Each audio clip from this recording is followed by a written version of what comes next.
আসসালামু আলাইকুম। চলে এলাম রঙ্গনা ওয়াল থেকে। আজকে আমি চিকেনের পুর তৈরি করে দেখাবো।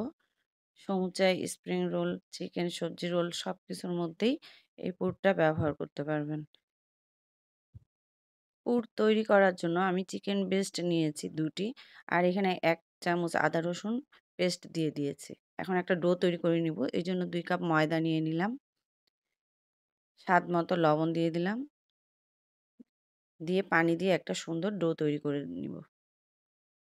ডোটা একটু টাইট হবে, হয়ে গেছে। এটাকে আমি রেস্টে রেখে দিব।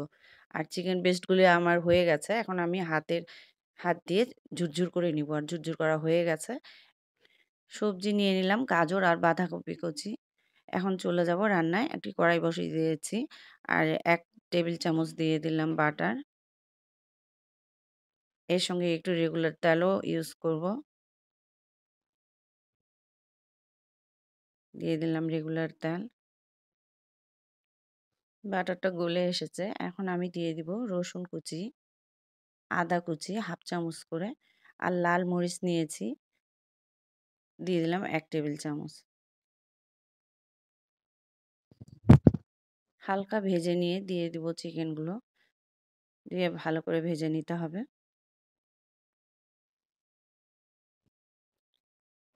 লবণ দিয়ে দিব স্বাদ মতো। দিয়ে নেড়ে দিচ্ছি। কিছুক্ষণ ভেজে নিয়ে এখন সবজিগুলো দিয়ে দিব। আর গ্যাসের জালটা কিন্তু হাই ফ্লেমে রয়েছে। এই সময় কিন্তু সবজিগুলো খুব ঘন, ঘন নেড়ে দিতে হবে। আর পানি যেন বেশি বের হতে না পারে। আর এখন দিয়ে দিব ফ্রোজেন করা ক্যাপসিকাম। ক্যাপসিকাম কিন্তু ব্যবহার করার সময় বের করে ব্যবহার করতে হবে, তাহলে কালারটা সুন্দর থাকে। আগে থেকে বের করে রাখলে নষ্ট হয়ে যাবে। এখন দিয়ে দিব ব্লাক পেপার ১/২ চামচ। আর টমেটো সস দিয়ে দিলাম ১ টেবিল চামচ। আর চিলি সস দিয়ে দিলাম ১ টেবিল চামচ।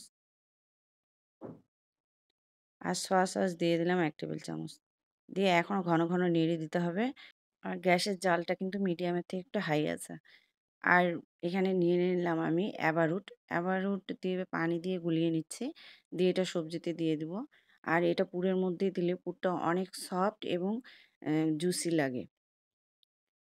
এই তো পুরটা সুন্দর হয়েছে। এখন আমি এটাকে নামিয়ে নিব। এইভাবে পুর তৈরি করে যদি স্প্রিং রোল, চিকেন রোল বা সমুচার মধ্যে দিয়ে থাকেন, তাহলে খেতে এত টেস্টি হয়। আপনারা ট্রাই করে দেখবেন। আপনাদেরকেও ভালো লাগবে।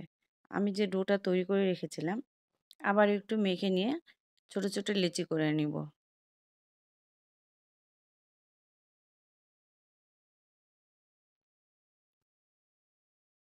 ২ কাপ ময়দায় আমার অনেকগুলি লেচি হয়েছিল।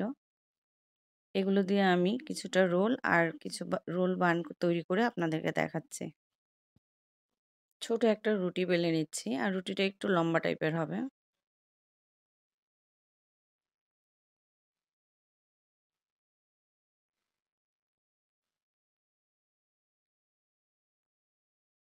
এখন এর মধ্যে দিয়ে দিব পুর। রুটি বেলা হয়ে গেছে। পুর দিয়ে দিব।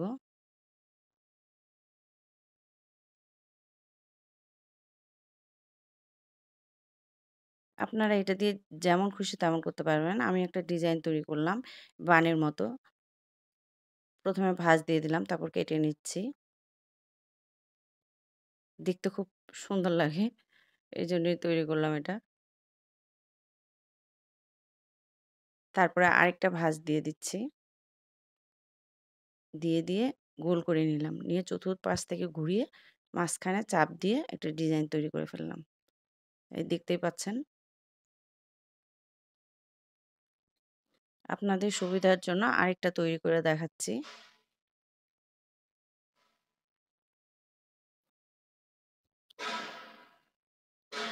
স্ক্রিনে দেখেই বুঝতে পারছেন আমি কিভাবে ভাঁজটা দিচ্ছি।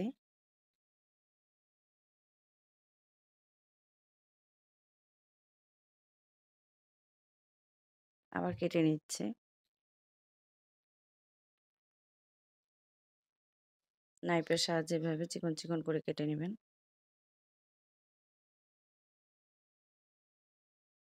তারপর মুড়িয়ে নিয়ে চতুর্থ দিক থেকে ঘুরিয়ে মাঝখানে এনে চাপ দিয়ে ধরে জয়েন করে নিলাম।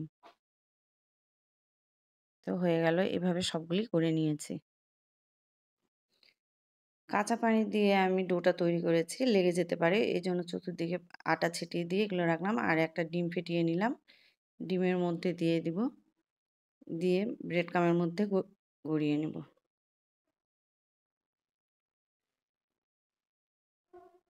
এইভাবে সবগুলো করে নিয়েছি। সেমভাবে কিছু রোলও তৈরি করে নিয়েছিলাম। রোলগুলোকে ডিমের মধ্যে দিয়ে ব্রেড ক্রামে গড়িয়ে নিয়েছিলাম। ভাজার জন্য আগের থেকে আমি তেল গরম করে রেখেছি। এখন দিয়ে দিলাম। এই পর্যায়ে কিন্তু গ্যাসের জালটা কমিয়ে ভাজতে হবে। আমি এপিঠ ওপিঠ করে ভেজে নিচ্ছি। আর আস্তে ধীরে ভেজে নিতে হবে, না হলে ভিতরে কাঁচা থাকবে। রোজায় ইফতারির জন্য এটা আপনারা তৈরি করে নিতে পারেন। মচমচে আর খেতে কিন্তু খুব টেস্টি হয়েছিল। এইভাবে আমি সবগুলো ভেজে নিয়েছি। এখন কয়েকটি রোলও ভেজে দেখাচ্ছি। সম্পূর্ণ ভিডিওটি দেখানো সম্ভব না, কারণ ভিডিওটি বড় হয়ে যাবে। এইভাবে আপনারা সেমভাবে করে নিতে পারবেন। ভিডিওটি ভালো লাগলে একটা লাইক দিবেন প্লিজ। যারা এখনও আমার চ্যানেলটিকে সাবস্ক্রাইব করেননি, প্লিজ সাবস্ক্রাইব করে আমার সাথে থাকবেন নতুন কোনো ভিডিও পাওয়ার জন্য। হয়ে গেছে, সার্ভিং ডিশে সার্ভ করে নিয়েছি। দেখতেই পাচ্ছেন এত সুন্দর লাগছে দেখতেই, খেতেও অনেক টেস্টি হয়েছিল। কয়েকটা ভেজে নিয়ে বাঁধাকপির পাতার উপরে ডেকোরেশন করেছি, দেখতে কত সুন্দর লাগছে, অনেক লোভনীয় হয়েছিল। আপনারাও খুব সহজে করে নিতে পারবেন। নতুন ভিডিও দেখার আমন্ত্রণ রইল। সবাই ভালো থাকেন। আল্লাহ হাফেজ।